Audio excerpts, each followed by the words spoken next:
Hi, everyone. I'm Holly. And I'm Adam.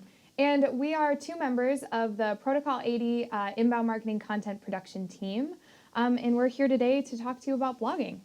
Yeah, so there's a level of skepticism about blogging. Even if you finally decided to do it, then it's still that matter of, well, what do I write about? What could I possibly write about? Why would someone want to write about this? Will anyone find it interesting? So that's what we want to focus on here today. And we'll talk about goal setting, starting off with the easiest wins possible, and talking to your sales team about what they think, and just other tools and resources, and what to do once it actually starts working, which it will. Yeah, basically, we blog for manufacturers all the time, basically Yes, for our living. pretty much. That's kind of the core tenet of our jobs. So we kind of understand what it's like to be sitting in front of an empty Google Doc, just like waiting for a groundbreaking topic to come to you. Yes. So we want to kind of share our tips and tricks for how to get past that writer's block and to make some really impactful content. Yes. So first things first, goal setting. Goal setting. So you would base your goals really around what your company strategy is.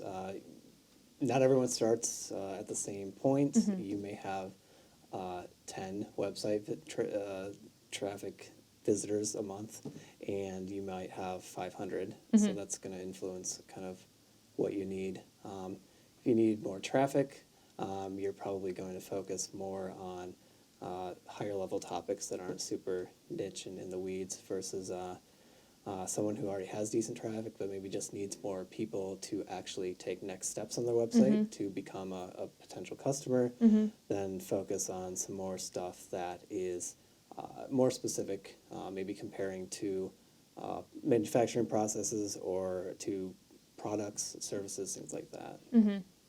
Yeah, so we kind of term that in terms of awareness, consideration, and decision. So an awareness topic, for example, would be something like, what is powdered metal manufacturing? And like Adam said, that would be really perfect for someone who's just starting out, just trying to inform people about basically what their business is. And then you kind of can go into consideration, which is maybe different types of metal that can be powdered, and then the different applications. And then when you get into decision, that's when you're really writing blog posts about why your company is different from others, why maybe you guys are a lean manufacturer, for example, or you utilize cell manufacturing that makes you stand out from the rest. But I think with goal setting too, sometimes we see people fall into the trap of trying to do too much in one blog post. Yes. So they're like, I want someone to read this, and then I want them to call my sales team immediately, and I want them to be our biggest customer of all time. And you're trying to do too much. Yep. So we recommend setting goals blog post by blog post. So an example of that would be, on this blog post, I really want someone to read this, and then I want them to visit our capabilities page. You have one simple goal, you can measure it, you can see the amount of people who read the blog post and then transfer to the capabilities page without feeling like a failure for not, converting every single visitor to a brand new customer. Yep. Everyone in this line of business pretty much has a super long sales cycle. No one's going to see your awareness stage blog post on what is powdered metal and then oh my god, that sounds so interesting, let me go buy 10,000 parts and click a button. That just doesn't really happen.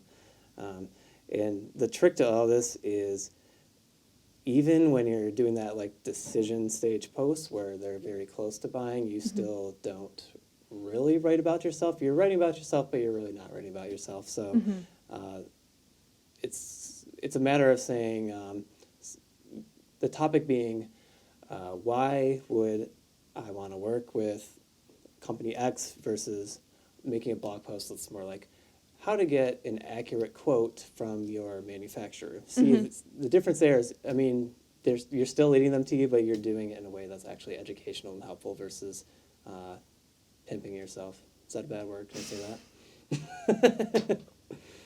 Sorry. But while we're talking about goals, I think kind of overall something that we really want to kind of drill into everyone is that the overall goal of blogging should be to be helpful and to be educational. Yes. If you're going into it with the mindset of your overall goal being like, okay, well, I want to get new customers. That should be more of like your subtle goal. And the way that you're going to do that is by actually being helpful in producing this content that is educational, keeps them interested, and gives you guys a little bit of a halo. So that if they read this really awesome, informative blog post about different stainless steel alloys, they're going to think, wow, this company really knows their stuff. And then they're going to revisit you in the future because you've helped them. You've already given them something for free. And it's just the knowledge that you, your sales team, your shop floor already has. Yep. And you're writing to be helpful, and then you're writing to be helpful also in a way that is going to be catching the eye of that mysterious like Google algorithm. That's really in most cases the ultimate goal is to make as many pieces of content as you can, especially early in the process. And if you have like super terrible traffic, like that person that has 10 visitors a month, we've literally seen that. And we encourage those people to do as much as possible in the beginning. And again, with that end goal of then you're looking in the eyes of Google, like you know what you're talking about and you are helpful, and therefore you're going to rank, hopefully, eventually on page 1 of those search results pages. I mean, let's be honest, who actually goes past page 1? I do maybe twice a year. Yeah. It's not much. And that's usually when I spelled something wrong in my term. So I'm like, where the heck is it? So you just referenced kind of search engines and rank and things like that. So maybe this would be kind of a good time to touch on the sticky subject of SEO and of keywords and things like that. So let's break down just really quickly some of the terms that we've been throwing around, maybe just in case there's someone who's new to content production in general. Okay. So rank, as Adam said, is your position on Google. So that's where when someone types in a keyword like powdered metal, if you are rank 56, then you're appearing in the 56th spot of Google. So that'd be page 6. Yes, page 6. Yep, page 6. So another important thing to help search engines out is keywords.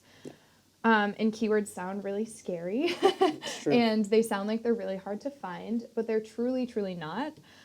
There's a lot of really great tools out there, and basically all keywords is helping your content talk about the topics that you want to blog about in a way that people are actually going to search for it, in the way that Google knows that people are finding it. Yep. So when you're coming up with topics, you obviously would want to answer questions that your buyers have, maybe things that your sales team is hearing over and over and over again, but you have to phrase it in a way that is going to be picked up by Google's ear, so that you're just not screaming into an empty void.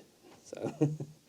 Yeah, and I think that's probably the simplest way to kind of explain keywords is, your company might use something slang, but Google doesn't know that. So you want to make sure that you're actually talking about things in the terms that your buyers are searching for. And the good news is that there's a lot of really awesome tools out there to actually find these keywords. Before we hop into actual technology tools, I will say that the number one tool for finding keywords and a good place to start is just talking to your buyers. Yep. Asking them, what did they search for before they found you? What were they Googling? What kind of educational articles do they currently read? What kind of questions do they currently ask and seek out answers for online? That's a really good place to start. Yep. A few ways to do that too. You can have a survey. You can send that out by email or other ways. You can just have buyer interviews. Just call a few of your ideal customers up on the phone, the ones that you would like to clone if you magically could, and just ask them those questions. Where are they hanging out online? What do they search online? All that stuff. So there are multiple ways to do that. Yep. And then there's also some tools. So once you kind of have at least the general topics, the general phrases that your current customers, hopefully your future buyers are looking for as well, we are going to share with you kind of some of our favorite tools to use. Yes. And I'll start with Answer the Public, which is a free tool. And what you do is you just type in your key term or phrase, and what'll pop up is all of the most commonly asked questions surrounding that key term or phrase. So, if you're someone who is super big on arc welding, you can put arc welding right into Answer the Public, and then it'll come up with all the questions that people are looking for. So that's a really good place to start. Yep. Another one, if you're if you don't have the time or you don't have the money, you can do things as simple as using Google search. I'm sure you're all familiar with autofill. You can see, so you type in let's say stainless steel versus aluminum, and then you'll see if it wants to fill out costs, durability, workability, all sorts of different ways you can leverage that. That's 3 blog topics right there that I know I've written for clients. And even after you finish that search and hit enter or whatever, and you go down, and sometimes you'll see people are also searching for it. I mean, even simple stuff like that, you may dig up a few blog topics, which is super nice. Definitely. And then kind of a Google Search Console is huge Yes. in terms of finding out what people are already visiting your site for. So you can see what key terms and phrases are getting clicks and getting impressions currently for your site. So that gives you a really good scope of where you should start to build out your content a little bit too. You know, if you realize that everyone is hitting your site because of MIG welding versus like TIG welding, maybe you want to start expanding your MIG welding content just because you know people are already landing for that. And that's when you really, just going back to what we were talking about before, that's when you want to make sure that you really have blog posts that span the entirety of where your buyers might be. So you want to make sure you have awareness posts like, you know, what is MIG welding? And then you want to make sure you have your considerations posts like MIG welding.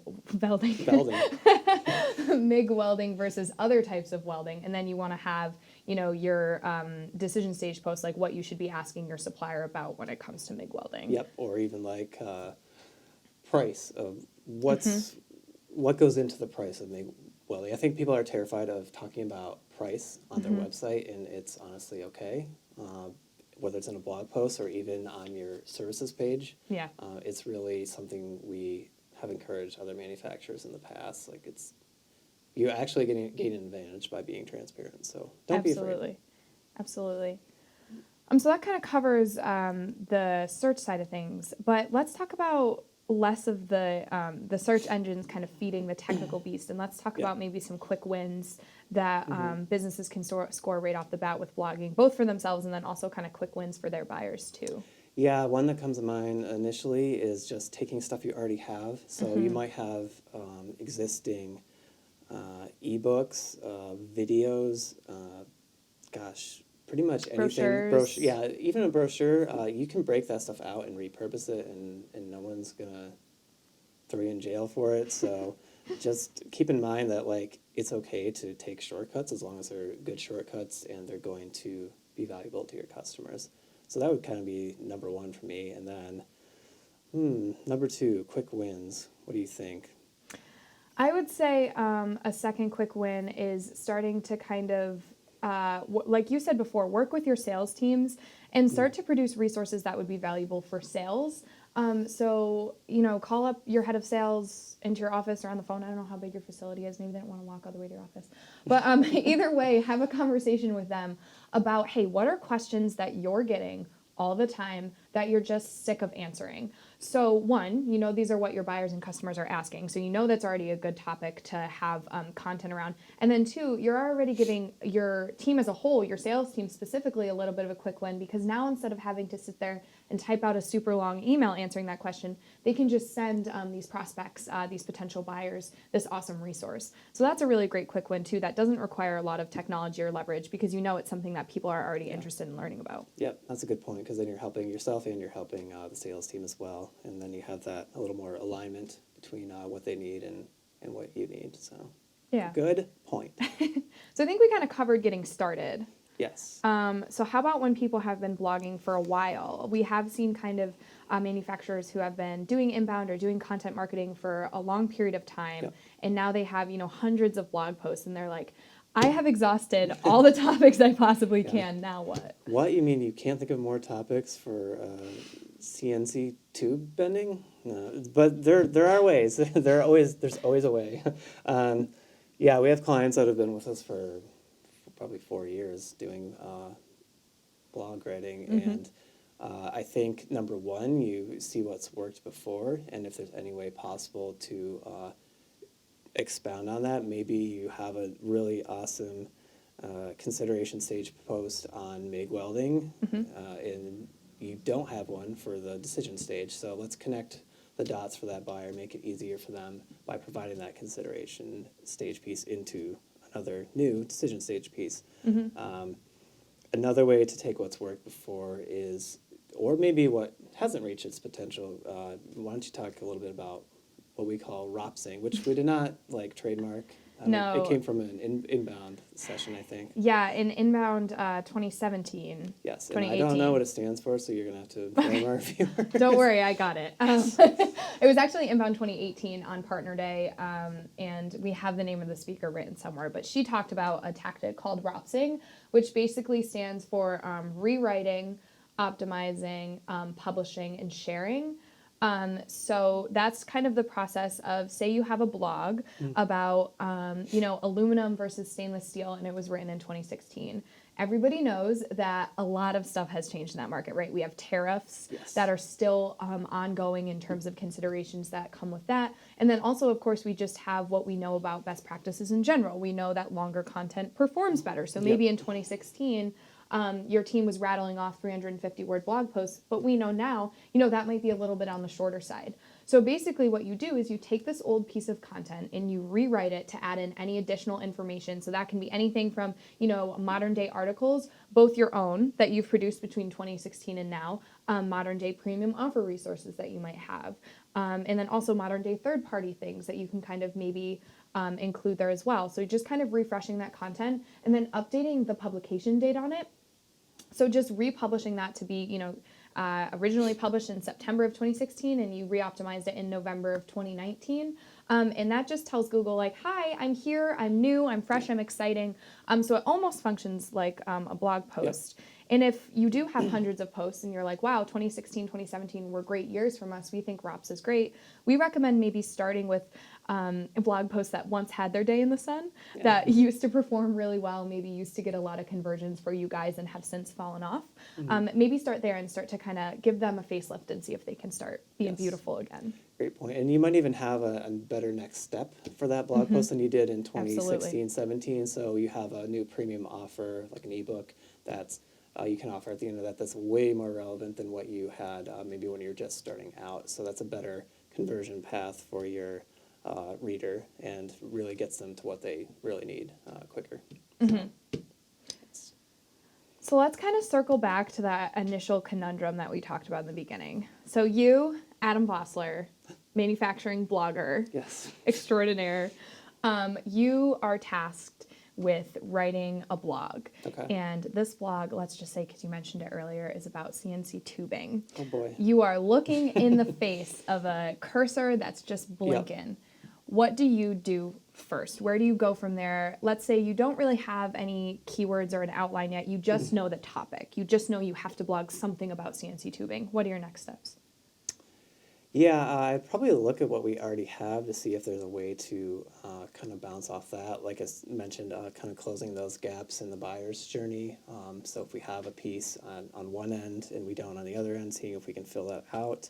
Then I'd probably go to keywords next. See it, because it's not, CNC tube bending is not a trendy piece. You're not going to find any like industry news on it really so much. So you're probably going to have to look at keywords from there and see, is there something we haven't used yet? Or is there some factor that we haven't talked about yet? Cost, durability, we talked about some of these earlier, but cost, durability, bendability, there are, and people are looking for these things, and sometimes it's nice to have that longer keyword. I think we call them long tail keywords. So instead of just having like CNC bending, like that's a good keyword, but it's also very broad, and there are going to be a lot of people competing for that spot.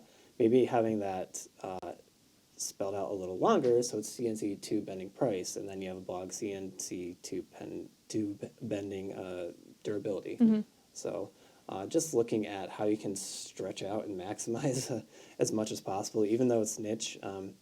And if all else fails, I would say, as we mentioned, just go back to the sales team and your buyers and see if there are any issues they're having. So, absolutely.